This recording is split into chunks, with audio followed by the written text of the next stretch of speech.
무릎에 물 찼다면 병원 가기 전 이것부터 보세요. 잠깐! 혹시 지금 무릎이 아프신가요? 무릎을 만져보세요. 다른 쪽 무릎보다 더 뜨겁거나 퉁퉁 부어 있나요? 만약 그렇다면 이 영상을 끝까지 보세요. 지금 당장 말이에요. 왜냐하면 무릎에 물이 찼을 때 잘못 대처하면 돌이킬 수 없는 관절 손상으로 이어질 수 있거든요. 여러분, 안녕하세요. 오늘 제가 여러분께 꼭 전하고 싶은 이야기가 있습니다. 얼마 전 제게 한 분이 이런 말씀을 하셨어요. 선생님, 무릎이 갑자기 축구공처럼 부어올랐는데 그냥 파스 붙이고 참고 있었더니 이제는 걷기도 힘들어요. 이분처럼 무릎에 물이 찼을 때 잘못된 대처로 고생하는 분들이 정말 많습니다. 하지만 오늘 이 영상을 보시면 달라질 거예요. 병원 가기 전에 반드시 확인해야 할 위험 신호들, 그리고 집에서 할 수 있는 올바른 응급처치법까지 모두 알려드릴게요. 마지막까지 보시면 분명 여러분의 무릎 건강을 지키는데 큰 도움이 될 거예요. 일부 무릎에 물이 찼다는 건 정확히 어떤 상태일까요? 여러분, 혹시 무릎에 물이 찼다는 표현을 들어보셨나요? 사실 이 표현은 조금 오해의 소지가 있어요. 무릎에 진짜 물이 고인 게 아니라 의학적으로는 활액이 비정상적으로 많아진 상태를 말하는 거거든요. 그럼 활액이 뭔지 궁금하시죠? 활액은 우리 관절 안에서 마치 자동차 엔진 오일처럼 관절이 부드럽게 움직이도록 도와주는 천연 윤활유예요. 정상적인 상태에서는 이 활액이 적당한 양만 존재해서 관절 운동을 도와주죠. 그런데 문제가 생기면 어떻게 될까요? 마치 고장난 수도꼭지에서 물이 계속 새어나오듯이 관절에서 활액이 과도하게 생산되기 시작해요. 그러면 무릎이 점점 부어오르고 말 그대로 물이 찬 것처럼 느껴지는 거죠. 이런 상태가 되면 여러분은 이런 증상들을 경험하게 됩니다. 첫 번째, 무릎이 축구공처럼 둥글게 부어올라요. 정상적인 무릎의 굴곡이 사라지고 퉁퉁 부어서 바지 입기도 힘들어지죠. 두 번째, 무릎에 열이 나요. 다른 쪽 무릎과 비교해보면 확연히 뜨겁다는 걸 느낄 수 있어요. 세 번째, 통증이 심해져요. 특히 밤에 잘 때나 계단을 오를 때 욱신거리는 통증이 더 심해집니다. 네 번째, 움직임이 제한돼요.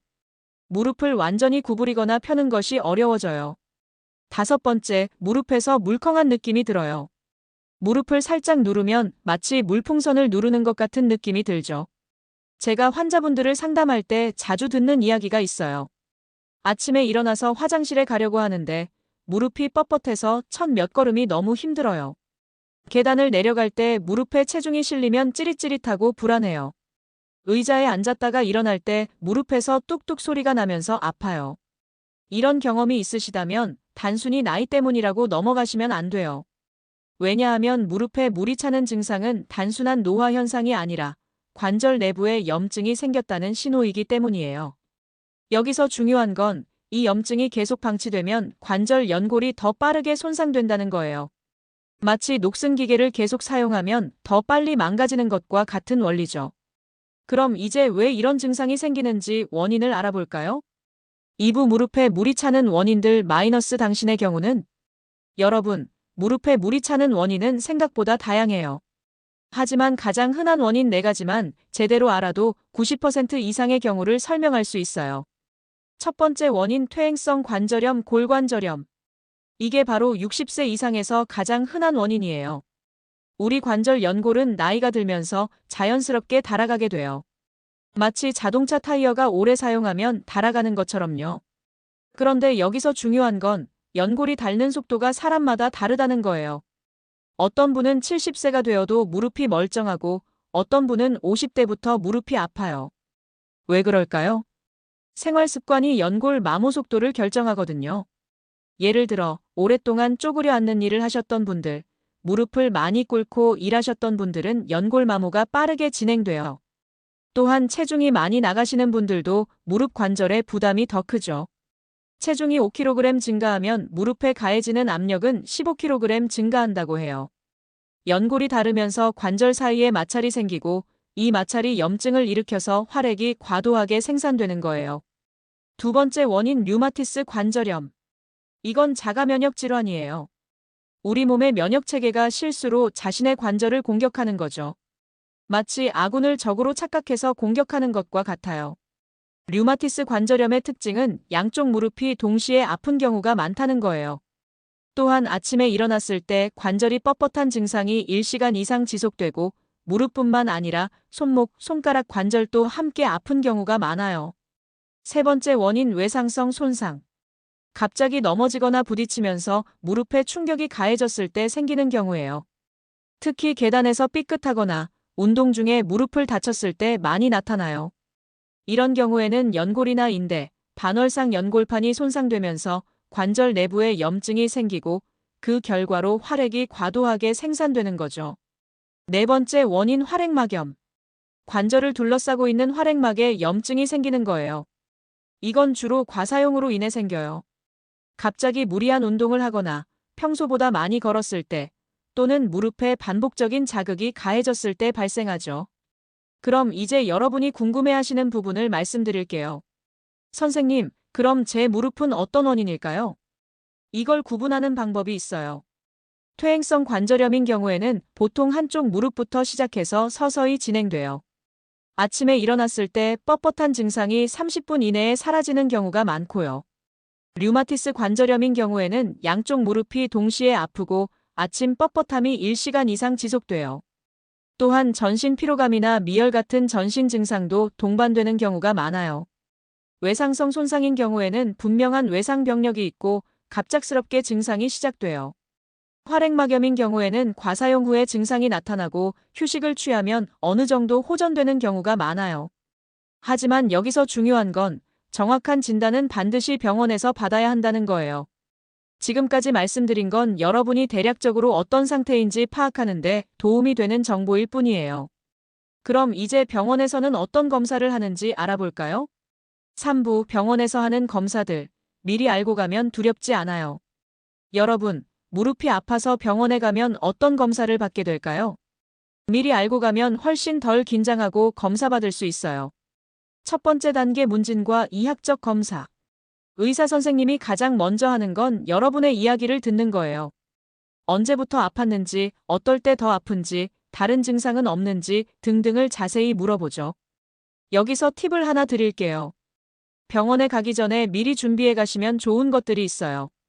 언제부터 아팠는지 정확한 날짜. 어떤 상황에서 더 아픈지 아침, 밤, 계단 오를 때 등. 복용 중인 약이 있다면 약 이름. 과거에 무릎 부상을 당한 적이 있는지. 가족 중에 관절염 환자가 있는지. 이런 정보들을 미리 메모해 가시면 진료가 훨씬 수월해요. 그 다음에는 직접 무릎을 만져보고 움직여보는 이학적 검사를 해요. 의사 선생님이 무릎의 부종 정도, 열감, 관절 운동 범위 등을 체크하는 거죠. 두 번째 단계 엑스레이 촬영. 가장 기본적인 검사예요. 뼈의 상태, 관절 간격, 연골 손상 정도를 볼 수 있어요. 엑스레이에서는 뼈만 보이니까 활액은 직접 보이지 않아요. 하지만 관절 간격이 좁아졌다거나 뼈의 가시 같은 것이 생겼다면 퇴행성 관절염을 의심할 수 있죠. 세 번째 단계 초음파 검사. 이 검사가 정말 유용해요. 초음파로 관절 안의 활액을 실시간으로 볼 수 있거든요. 얼마나 많은 액체가 고여 있는지, 활액막이 얼마나 두꺼워졌는지 확인할 수 있어요. 게다가 검사 시간도 짧고 아프지도 않아서 부담이 없어요. 네 번째 단계 MRI 검사. 더 정확한 진단이 필요할 때 하는 검사예요. 연골 손상, 인대 손상, 반월상 연골판 손상 등을 자세히 볼 수 있어요. 다만 검사 시간이 30분 정도로 길고 좁은 공간에 들어가야 해서 폐쇄 공포증이 있는 분들은 힘들 수 있어요. 다섯 번째 단계 관절액 검사. 이게 가장 정확한 진단 방법이에요. 주사기로 무릎에 고인 액체를 일부 뽑아내서 분석하는 거죠. 아, 그럼 아프겠네요? 생각보다 많이 아프지 않아요. 국소 마취를 하고 하니까 주사 맞는 정도의 통증이에요. 뽑아낸 액체를 현미경으로 보면 정말 많은 정보를 얻을 수 있어요. 액체의 색깔, 점도, 백혈구수, 세균 여부 등을 분석해서 정확한 원인을 찾을 수 있죠. 정상 활액 맑고 투명한 노란색. 염증성 관절염 탁하고 백혈구가 많음. 감염성 관절염 고름처럼 탁하고 세균이 검출됨. 외상성 혈액이 섞여서 붉은색. 여기서 중요한 건 관절액을 뽑아내는 것 자체가 치료가 되기도 한다는 거예요. 관절 내 압력이 줄어들면서 통증이 즉시 완화되는 경우가 많거든요. 여섯 번째 단계 혈액 검사. 류마티스 관절염이 의심되는 경우에 하는 검사예요. 류마티스 인자 항시 CP 항체, 염증 수치 등을 확인해서 자가 면역 질환 여부를 판단하죠. 그럼 이제 여러분이 가장 궁금해하는 부분을 말씀드릴게요. 선생님, 검사 결과가 나오기 전에 집에서 뭔가 할 수 있는 건 없나요? 물론 있어요. 하지만 잘못된 대처는 오히려 증상을 악화시킬 수 있으니까 정확한 방법을 알아야 해요. 4부, 병원 가기 전 자가 진단 포인트, 위험 신호를 놓치지 마세요. 여러분, 무릎이 아플 때 그냥 나이 때문이겠지라고 생각하고 넘어가는 분들이 많아요. 하지만 어떤 증상들은 절대 무시하면 안 돼요. 지금부터 말씀드리는 증상들 중에서 3개 이상 해당되면 반드시 병원에 가셔야 해요. 첫 번째 위험 신호 지속적인 부종. 무릎이 2일 이상 계속 부어 있다면 주의하세요. 일시적인 부종은 휴식을 취하면 가라앉아요. 하지만 계속 부어 있다는 건 관절 내부에 염증이 지속되고 있다는 뜻이에요. 특히 아침에 일어났을 때보다 저녁에 더 부어 있다면 더욱 주의해야 해요. 두 번째 위험 신호 열감. 무릎을 만져봤을 때 다른 쪽보다 확연히 뜨겁다면 염증이 심하다는 신호예요. 정상적인 관절에는 열이 나지 않아요. 열이 난다는 건 면역 체계가 활발하게 작동하고 있다는 뜻이죠. 세 번째 위험 신호 야간 통증. 밤에 잘 때 무릎이 아파서 잠을 설친다면 심각한 상태일 수 있어요. 단순한 근육 피로나 일시적인 통증은 휴식을 취하면 좋아져요. 하지만 밤에도 계속 아프다는 건 염증이 심하다는 신호예요. 네 번째 위험 신호 관절 운동 제한. 무릎을 완전히 구부리거나 펼 수 없다면 관절 내부에 물리적인 장애가 있을 수 있어요. 정상적인 무릎은 완전히 펴졌을 때 180도, 구부렸을 때 130도 정도까지 움직여야 해요. 다섯 번째 위험 신호 관절 불안정성. 걷다가 무릎이 갑자기 꺾이거나 힘이 빠지는 느낌이 든다면 위험해요. 이건 관절 내부 구조물이 손상되었을 가능성이 높아요. 특히 반월상 연골판이나 인대 손상을 의심해 볼 수 있죠. 여섯 번째 위험 신호 계단 통증. 계단을 오르내릴 때 통증이 심해진다면 연골 손상이 진행되고 있을 수 있어요. 평지를 걸을 때는 괜찮은데 계단에서만 아프다면 이미 상당히 진행된 상태일 수 있어요. 일곱 번째 위험 신호 관절음. 무릎을 움직일 때 뚝뚝 바스락 소리가 난다면 연골 표면이 거칠어졌을 수 있어요. 가끔 나는 소리는 괜찮지만 계속 소리가 나면서 통증도 함께 있다면 주의해야 해요. 여덟 번째 위험 신호 전신 증상. 무릎이 아프면서 동시에 발열, 피로감, 체중 감소 등이 있다면 염증성 관절염일 수 있어요. 특히 류마티스 관절염은 전신 질환이라서 관절 외에도 다양한 증상이 나타날 수 있어요. 그럼 이제 여러분이 집에서 할 수 있는 간단한 자가 진단법을 알려드릴게요. 물풍선 테스트. 무릎을 살짝 눌러보세요. 물풍선을 누르는 것처럼 말랑말랑한 느낌이 든다면 활액이 많이 고여있을 가능성이 높아요. 열감 테스트. 양쪽 무릎을 동시에 만져보세요.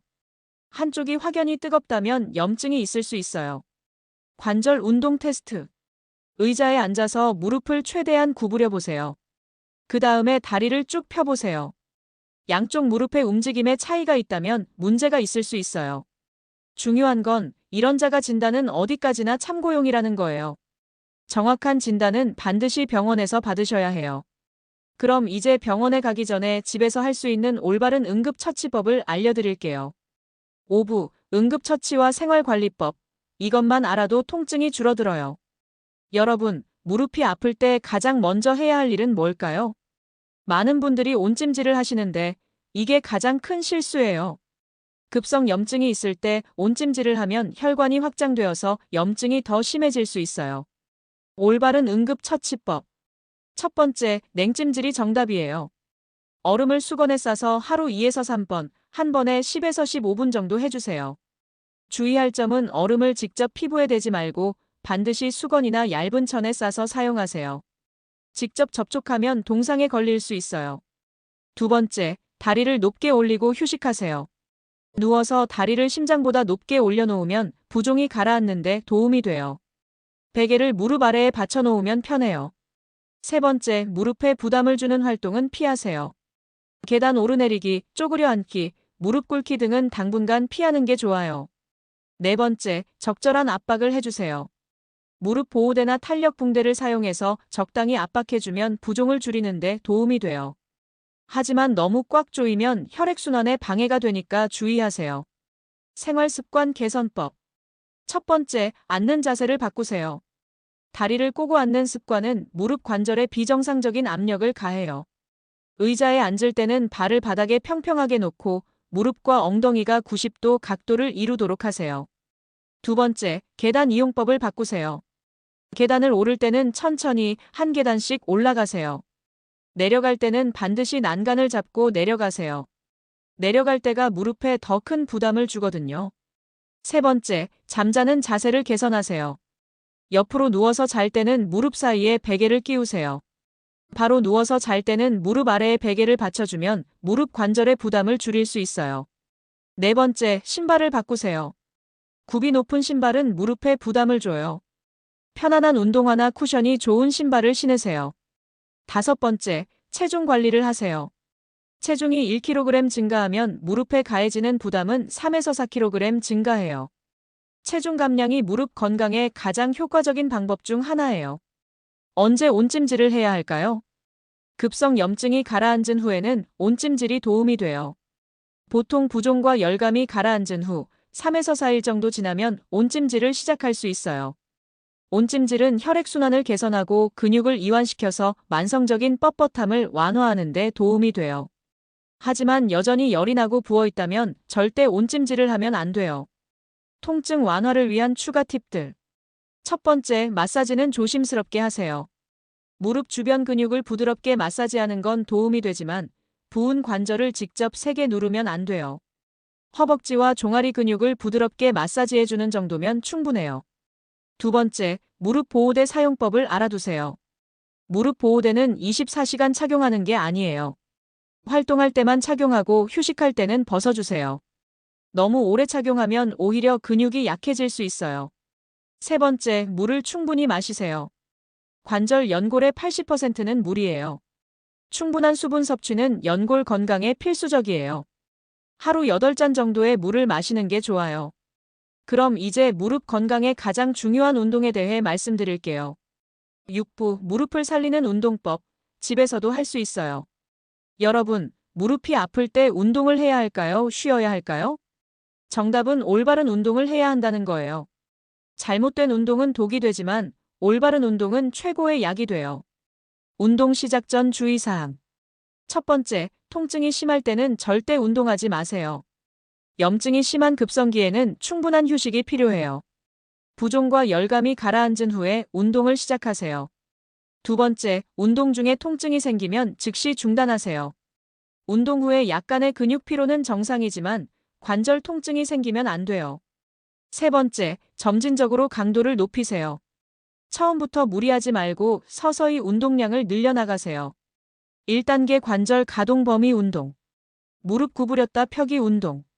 의자에 앉아서 발을 바닥에 놓고 시작하세요. 천천히 무릎을 구부렸다가 펴는 동작을 반복하세요. 하루 10회씩 3세트, 아침, 점심, 저녁으로 나누어서 하세요. 발목 돌리기 운동. 의자에 앉아서 한쪽 다리를 들어 올리고 발목을 시계 방향, 반시계 방향으로 돌려주세요. 각각 10회씩 하세요. 이 운동은 종아리 근육을 풀어주고 혈액순환을 도와줘요. 2단계 근력 강화 운동. 허벅지 근육 강화 운동 대퇴사두근 운동. 의자에 앉아서 한쪽 다리를 쭉 펴세요. 발끝을 위로 당기면서 허벅지 앞쪽 근육에 힘을 주세요. 5초간 유지한 후 천천히 내려놓으세요. 양쪽 다리 각각 10회씩 3세트 하세요. 이 운동이 왜 중요한지 설명드릴게요. 허벅지 앞쪽 근육 대퇴사두근은 무릎 관절을 안정시키는 가장 중요한 근육이에요. 이 근육이 약하면 무릎 관절에 가해지는 부담이 커져요. 뒤쪽 허벅지 근육 강화 운동. 엎드려서 한쪽 다리를 천천히 들어 올리세요. 무릎을 90도로 구부린 상태에서 5초간 유지하세요. 양쪽 다리 각각 10회씩 하세요. 누워서 하기 힘들다면 서서 할 수도 있어요. 종아리 근육 강화 운동. 벽에 손을 대고 서서 까치발을 들어보세요. 5초간 유지한 후 천천히 내려놓으세요. 15회씩 3세트 하세요. 종아리 근육이 강해지면 무릎의 안정성이 향상돼요. 3단계 균형 감각 운동. 한 발로 서기. 벽이나 의자를 잡고 한 발로 서보세요. 처음에는 10초, 점차 시간을 늘려서 30초까지 해보세요. 균형 감각이 좋아지면 무릎 부상을 예방할 수 있어요. 뒤꿈치, 발끝 걷기. 한 발의 뒤꿈치를 다른 발의 발끝에 붙여서 일직선으로 걸어보세요. 10걸음 정도 해보세요. 4단계 유산소 운동. 물속 걷기. 수영장에서 물속을 걷는 운동은 무릎에 부담을 주지 않으면서도 효과적인 운동이에요. 물의 부력으로 인해 체중 부담이 줄어들거든요. 고정식 자전거. 일반 자전거보다는 고정식 자전거가 무릎에 더 안전해요. 처음에는 10분 정도, 점차 시간을 늘려나가세요. 운동할 때 절대 하면 안 되는 것들. 첫 번째, 깊은 스쿼트. 무릎을 90도 이상 구부리는 스쿼트는 무릎에 과도한 부담을 줘요. 두 번째, 점프 운동. 착지할 때 무릎에 가해지는 충격이 매우 크므로 피하세요. 세 번째, 무릎 꿇기. 바닥에 무릎을 꿇는 동작은 무릎 관절에 직접적인 압력을 가해요. 운동 효과를 높이는 팁. 첫 번째, 꾸준히 하세요. 일주일에 3에서 4회, 매일 같은 시간에 하는 것이 좋아요. 두 번째, 운동 전후에 스트레칭을 하세요. 운동 전에는 가벼운 스트레칭으로 몸을 풀어주고 운동 후에는 충분한 스트레칭으로 근육을 이완시켜주세요. 세 번째, 진전 상황을 기록하세요. 운동 일지를 작성해서 점차 나아지는 모습을 확인하세요. 이게 동기부여에 큰 도움이 돼요. 운동도 중요하지만 무릎 건강을 위해서는 올바른 영양 섭취도 필요해요. 7부, 무릎 건강을 위한 영양학 음식으로 염증을 잡아보세요. 여러분, 무릎 건강에 좋은 음식이 정말 있을까요? 네, 정말 있어요. 음식은 우리 몸의 염증 반응을 조절하고 연골 재생을 도와주는 중요한 역할을 해요. 무릎 건강에 좋은 음식들. 첫 번째, 오메가3 지방산이 풍부한 음식. 연어, 고등어, 정어리, 참치 같은 생선이 대표적이에요. 오메가3는 왜 무릎에 좋을까요? 염증을 억제하는 효과가 있어서 관절염 증상을 완화하는 데 도움이 돼요. 일주일에 2에서 3회 정도 생선을 드시면 좋아요.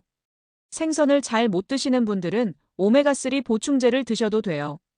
두 번째, 항산화 성분이 풍부한 채소. 브로콜리, 시금치, 케일 같은 녹색 채소들이 좋아요. 특히 브로콜리는 무릎 건강에 특별한 효과가 있어요.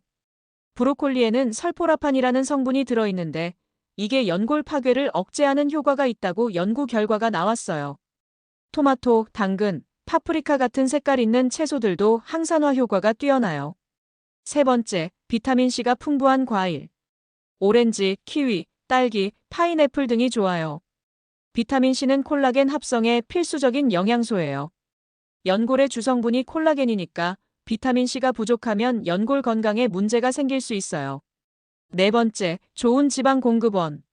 견과류, 아보카도, 올리브 오일 같은 음식들이 좋아요. 이런 음식들은 염증을 줄이고 관절 건강을 지켜주는 역할을 해요. 다섯 번째, 콜라겐이 풍부한 음식. 닭가슴살, 생선, 달걀 등이 좋아요. 콜라겐 보충제도 도움이 될 수 있어요. 여섯 번째, 칼슘과 비타민 D. 우유, 요구르트, 치즈 같은 유제품과 햇빛을 통한 비타민 D 합성이 중요해요. 뼈 건강이 관절 건강의 기초가 되거든요. 무릎 건강에 해로운 음식들. 첫 번째, 설탕이 많은 음식. 케이크, 아이스크림, 탄산음료 같은 음식들은 염증을 악화시켜요. 설탕이 왜 무릎에 안 좋을까요? 혈당이 급격히 올라가면 염증 반응이 증가하거든요. 두 번째, 트랜스 지방이 많은 음식. 마가린, 튀긴 음식, 가공식품에 많이 들어있어요. 트랜스 지방은 염증을 촉진시키고 연골 파괴를 가속화해요. 세 번째, 지나치게 짠 음식. 나트륨이 많은 음식은 부종을 악화시킬 수 있어요. 무릎이 부어 있을 때는 특히 짠 음식을 피하는 게 좋아요. 네 번째, 알코올. 과도한 음주는 염증을 악화시키고 뼈 건강에도 해로워요. 다섯 번째, 정제된 곡물. 흰쌀, 흰빵보다는 현미, 잡곡, 통밀빵이 더 좋아요. 무릎 건강을 위한 식단 구성법. 아침 식단 예시. 현미밥 또는 잡곡밥. 연어구이 또는 달걀찜. 브로콜리나 시금치 나물. 오렌지 1개. 점심 식단 예시. 고등어구이 또는 닭가슴살. 다양한 색깔의 채소 샐러드. 견과류 1줌. 키위 또는 딸기. 저녁 식단 예시. 두부 또는 생선, 여러 가지 채소 볶음, 아보카도 샐러드, 요구르트. 보충제는 필요할까요? 오메가3 보충제. 생선을 자주 드시지 못하는 분들께 추천해요. 하루 1000mg 정도가 적당해요. 글루코사민과 콘드로이틴. 연골 건강에 도움이 될 수 있어요. 하지만 개인차가 있으니 의사와 상담 후 드시는 게 좋아요. 비타민 D. 특히 햇빛을 잘 보지 못하는 분들께 필요해요. MSM 메틸설포닐메탄. 염증을 줄이는 효과가 있다고 알려져 있어요. 중요한 건 보충제는 어디까지나 보조적인 역할이라는 거예요.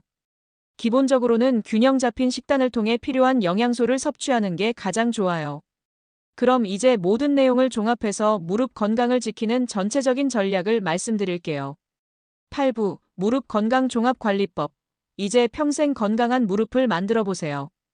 여러분, 지금까지 무릎에 물이 찼을 때의 증상, 원인, 검사, 치료, 운동, 영양에 대해 알아봤어요. 이제 이 모든 내용을 하나로 통합한 종합관리법을 알려드릴게요. 단계별 무릎 건강관리 전략. 1단계 예방이 최우선. 건강한 무릎을 가지고 계신 분들도 미리 관리해야 해요. 적정 체중 유지하기. 규칙적인 운동하기. 올바른 자세 유지하기. 무릎에 무리가 가는 활동 피하기. 2단계 초기 증상 관리. 무릎에 약간의 불편함이 느껴질 때 해야 할 일들. 활동량 조절하기. 냉찜질 적용하기. 항염 음식 섭취하기. 가벼운 스트레칭하기. 3단계 적극적 치료. 무릎에 물이 차기 시작했을 때 즉시 병원 방문하기. 처방받은 약물 복용하기. 물리치료 받기. 전문가 지도 하에 운동하기. 4단계 재활과 유지. 급성 증상이 호전된 후 점진적으로 활동량 늘리기. 근력 강화 운동 지속하기. 정기적인 검진 받기. 생활습관 개선 유지하기. 연령대별 무릎 건강관리법. 40-50대 예방 중심. 이 시기에는 무릎 건강의 기초를 다지는 것이 중요해요. 주 3회 이상 유산소 운동. 근력 운동으로 허벅지 근육 강화. 체중 관리에 신경 쓰기. 정기적인 건강검진. 50-60대 적극적 관리. 퇴행성 변화가 시작되는 시기예요. 관절에 무리 가지 않는 운동 선택. 영양 보충에 더 신경 쓰기. 작은 증상도 놓치지 않기. 전문가와 상담 늘리기. 60세 이상 유지와 보존. 이미 어느 정도 퇴행성 변화가 진행된 시기예요. 통증 관리에 중점 두기. 일상 활동 능력 유지하기. 낙상 방지에 주의하기. 정기적인 치료받기. 계절별 무릎 건강관리법. 봄 활동량 점진적 증가. 겨울 동안 줄어든 활동량을 서서히 늘려나가세요. 갑작스러운 운동 증가는 부상 위험을 높여요. 여름 수분 보충과 더위 주의.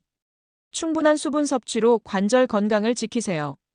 에어컨 바람에 무릎이 직접 노출되지 않도록 주의하세요. 가을 본격적인 운동 시작. 운동하기 가장 좋은 계절이에요. 겨울을 대비해서 근력을 키우는 것이 중요해요. 겨울 보온과 실내 운동. 추위에 관절이 경직되지 않도록 보온에 신경 쓰세요. 실내에서 할 수 있는 운동을 준비해 두세요. 무릎 건강을 위한 1일 루틴. 아침 기상 후. 침대에서 가벼운 스트레칭 5분. 따뜻한 샤워로 관절 풀어주기. 항염 효과 있는 아침 식사. 점심 업무 중. 일시간마다 일어나서 걷기. 계단 이용할 때 난간 잡기. 앉을 때 올바른 자세 유지. 저녁 퇴근 후. 무릎 강화 운동 15에서 20분. 냉찜질 또는 온찜질 상황에 따라. 무릎 건강에 좋은 저녁 식사. 잠자리 들기 전. 가벼운 스트레칭 5분. 무릎 아래 베개로 받쳐주기. 충분한 수면 취하기. 무릎 건강 체크리스트. 매일 확인할 것들. 무릎에 부종이 있는가? 무릎에 열감이 있는가? 계단 오르내리기가 힘든가? 무릎에서 소리가 나는가? 밤에 무릎이 아파서 잠을 못 자는가? 주간 확인할 것들. 일주일 동안 운동을 3회 이상 했는가? 무릎 건강에 좋은 음식을 충분히 섭취했는가? 체중 변화가 있었는가? 무릎에 무리가 가는 활동을 피했는가? 월간 확인할 것들. 전반적인 무릎 상태가 어떤가? 운동 능력이 개선되었는가? 통증의 빈도와 강도가 어떻게 변했는가? 일상 활동에 제한이 있는가? 응급상황 대처법. 갑자기 무릎이 심하게 아플 때 즉시 활동 중단. 냉찜질 적용. 다리를 높게 올리고 휴식. 48시간 이내 병원 방문. 무릎이 갑자기 붓기 시작할 때 무릎에 압박 가하지 않기. 냉찜질 15분간 적용. 항염 작용 있는 음식 섭취. 24시간 이내 의료진 상담. 무릎에서 갑자기 소리가 나면서 아플 때 즉시 움직임 중단. 무릎 고정시키기. 응급실 방문 고려. 이동 시 무릎에 체중 싣지 않기. 건강한 무릎으로 행복한 노년을. 여러분, 오늘 정말 긴 시간 동안 무릎 건강에 대해 자세히 알아봤어요. 마지막으로 가장 중요한 메시지를 전하고 싶어요. 무릎 건강은 하루아침에 만들어지는 게 아니에요. 매일매일의 작은 관심과 노력이 모여서 건강한 무릎을 만들어가는 거예요. 오늘부터 실천해보세요. 매일 15분씩 무릎 운동하기. 무릎에 좋은 음식 한 가지씩 식단에 추가하기. 계단 오르내릴 때 난간 잡기. 의자에 앉을 때 올바른 자세 유지하기. 이 작은 변화들이 모여서 5년 후, 10년 후 여러분의 무릎을 건강하게 지켜줄 거예요. 혹시 지금 무릎이 아프시다고 해서 절망하지 마세요. 적절한 치료와 관리로 충분히 개선될 수 있어요. 가장 중요한 건 포기하지 않는 거예요. 무릎 건강은 우리 삶의 질과 직결되는 문제예요. 걷고 서고 앉는 모든 일상 활동이 무릎과 관련되어 있으니까요. 건강한 무릎으로 여러분이 하고 싶은 모든 일들을 계속해서 하실 수 있기를 진심으로 바라요. 손자, 손녀와 함께 뛰어놀고 여행도 다니고 등산도 하고 정원 가꾸기도 하시면서 활기찬 노년을 보내세요. 오늘 영상이 여러분의 무릎 건강에 조금이라도 도움이 되었다면 좋겠어요. 앞으로도 여러분의 건강한 노후를 위해 유익한 정보들을 계속 준비해서 찾아뵙겠습니다. 좋아요, 구독, 알림 설정으로 함께 건강한 노년을 만들어가요. 여러분의 무릎 건강, 저희가 함께 지켜나가겠습니다. 오늘도 건강하세요.